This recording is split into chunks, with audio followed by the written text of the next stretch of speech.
बीज बनना है आपको। बरगद के बीज को आपने देखा है? आम के बीज को अगर हम पत्थर पर फेंक दे, मिट्टी पर फेंक दे, तो उसमें पौधा जल नहीं लेता है। लेकिन आपने देखा है पीपल के बीज को? पीपल के बीज, पीपल के बर को, उसके फल को कौन खाता है? पक्षी। और पक्षी के शरीर के अंदर तापमान को सहते रह जाता है बीज, और कहीं जो है वो लैट्रिन करता है, चाहे वो पत्थर पर ही कर दे। और पत्थर पे जीवन की कल्पना नहीं की जा सकती है, लेकिन जीवन की कल्पना क्या, और पत्थर जैसे जमीन को चीर कर वह छत से नीचे अपना जड़ लटका देता है और अपने जीवन को बना लेता है। उसी प्रकार से आप सब कहना चाहते हैं कि विपत्ति की घड़ी में भी धैर्य के साथ आपको काम करना है, और काम करते हुए आपको आगे बढ़नी है। कि होने के लिए आपके पास कुछ नहीं है, और पाने के लिए आपके पास सारी दुनिया है। इसलिए आप पूरी दुनिया को पाने के लिए आप संघर्ष करें। इसलिए प्यारे बच्चों, हम आपका बहुत सारा कार्यक्रम है, हम अपनी बातों को समाप्त करते हुए एक छोटी सी कहानी कर करके जो है आपको हम प्रेरित करना हम चाहेंगे। हमने एक दो बार पुनः जो है आपको बताया भी था, पुनः उस कहानी को आपको सुनाकर अपनी बात को हम समाप्त करते हैं। मेला लगा हुआ, मेला में फल वाले फल बेच रहे थे, कपड़ा वाले कपड़ा बेच रहे थे, मिठाइयां बेच रहे थे, गुब्बारे वाले गुब्बारे बेच रहे थे। जब गुब्बारे की बिक्री जब कम जाता था, तब गुब्बारे वाले ने क्या करते थे कि वह गुब्बारे को झुंड बना के आकाश में छोड़ देते, और बच्चे उस गुब्बारे को देखकर दौड़े दौड़े वहां आते। एक लड़का वहां आया और साहस करके गुब्बारे वाले से पूछा, वहां क्या था? लाल रंग के गुब्बारे जो थे आकाश में उड़ रहा था, काले रंग के गुब्बारे थे। इनका स्पीच खत्म हो गया। लड़का ने पूछा, अंकल जी क्या लाल रंग के जो गुब्बारे हैं क्या आकाश में उड़ सकता है? गुब्बारे वाले ने कहा, हाँ बेटा, लाल रंग के जो गुब्बारे हैं वो आकाश में, काले रंग के गुब्बारे भी आकाश में उड़ सकता है, और लाल रंग के गुब्बारे आकाश में नहीं उड़ सकता है। वो कैसे? लाल रंग के गुब्बारे में जो गैस भरा हुआ है, काले रंग के गुब्बारे में अगर भर दिया जाएगा तो काले रंग के गुब्बारे आकाश में उड़ने लगेंगे, और जो काले रंग के गुब्बारे हैं लाल रंग में भर दिया जाएगा तो लाल रंग के गुब्बारे आकाश में उड़ने लगेंगे। कहने का तात्पर्य है कि कुछ बच्चे कमजोर हैं, अपने आप को कमजोर समझते हैं। नहीं, ताकत के एहसास जिस दिन आपके अंदर हो जाएगा, जिस दिन आप मेहनत करना शुरू कर देंगे, एक उसी प्रकार लाल गुब्बारे की तरह जो है आकाश में आप उड़ेंगे। इसलिए इस बात का पूरी तरह से ध्यान आप रखिएगा।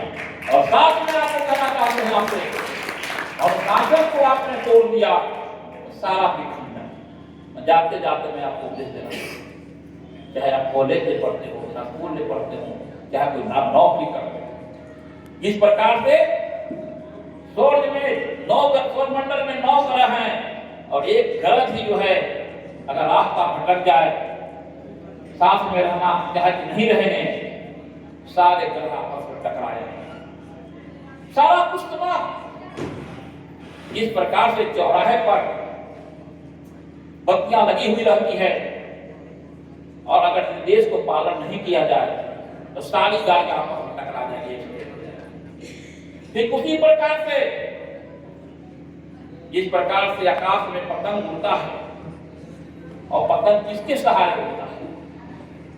वह पतंग उड़ता है धागे के सहारे, और पतंग कहे कि हम धागे के सहारे नहीं रहेंगे। धागा अगर टूट जाता है, कट जाता है, कुछ दूरी तय करने के बाद पतंग को जमीन पर गिरना ही पड़ता है। ठीक उसी प्रकार से अगर जीवन में आपके अंदर अनुशासन नहीं रहा, आप अनुशासन विहीन रहे, अनुशासन को आपने तोड़ा, उसी पत्थर की तरह आप जमीन पे गिर जाएंगे। इसलिए जाते जाते मैं आपको जो है यह उपदेश दे रहा हूँ, इस बात को पूरी तरह से जो है आप ख्याल रखेंगे। आप मानव से प्रेम करेंगे, पशु पक्षी से प्रेम करेंगे, एक दूसरे को मदद करेंगे, अनुशासन में रहेंगे, और कभी आप अफसर बनते हैं, पदाधिकारी बनते हैं तो न्याय करना आप सीखेंगे।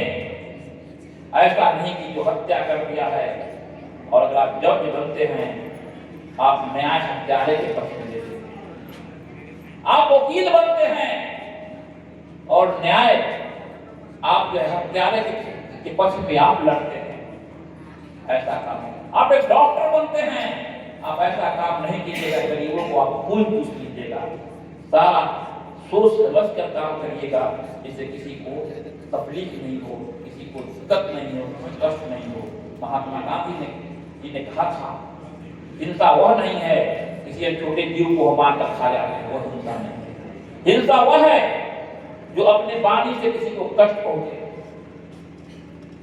आपके कार्य से किसी को कष्ट पहुंचे, वह हिंसा है।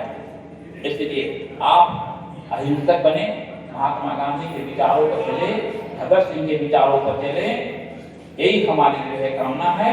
और खास करके जो है हम लड़कियों को कहना चाहते हैं कि आपकी जिंदगी बहुत कष्टदायक रही है। भूतकाल में आपका जीवन बहुत कष्टदायक रहा है। इस प्रकार समाज में दलितों का जीवन कष्टदायक रहा है, पशुओं से बदतर उनकी स्थिति रही है। महिलाओं की स्थिति पशुओं से बदतर रही है। आपके साथ नाइंसाफी हुआ है। आपके जो है पति के बनने के बाद उस माँ को जिंदगी जो है जला दिया जाता था। थोड़ा सा हाथ जलता है तो कितना दर्द करता है, उस माँ का बदन जलता होगा कितना दर्द करता था। कितना छोटे छोटे उम्र में आपकी शादियां कर दी जाती थी, पढ़ने नहीं दिया जाता था। और आज जो है आप सावित्रीबाई फुले ने आपके लिए संघर्ष की। शायद सावित्रीबाई फुले ना होती, बाबा भीमराव अम्बेडकर नहीं होते तो आज हमारा देश का जो हुआ है वह भी नहीं होता। इसलिए सावित्रीबाई फुले महिलाओं के विकास में अहम उनका योगदान है।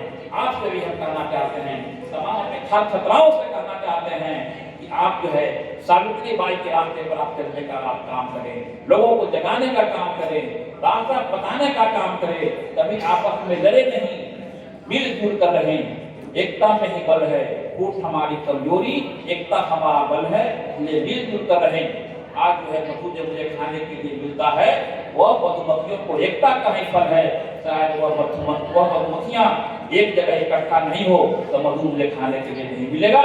इसलिए इन सब सारी बातों को आपके समक्ष हम करते हुए, बच्चों को हम विदा करते हुए, काफी मुझे कष्ट हो रहा है, फिर भी जो है हम आपको उस क्षेत्र में आपको भेज रहे हैं जहाँ आप बेहतर करके आप आए और हमारे कदमों को चुने।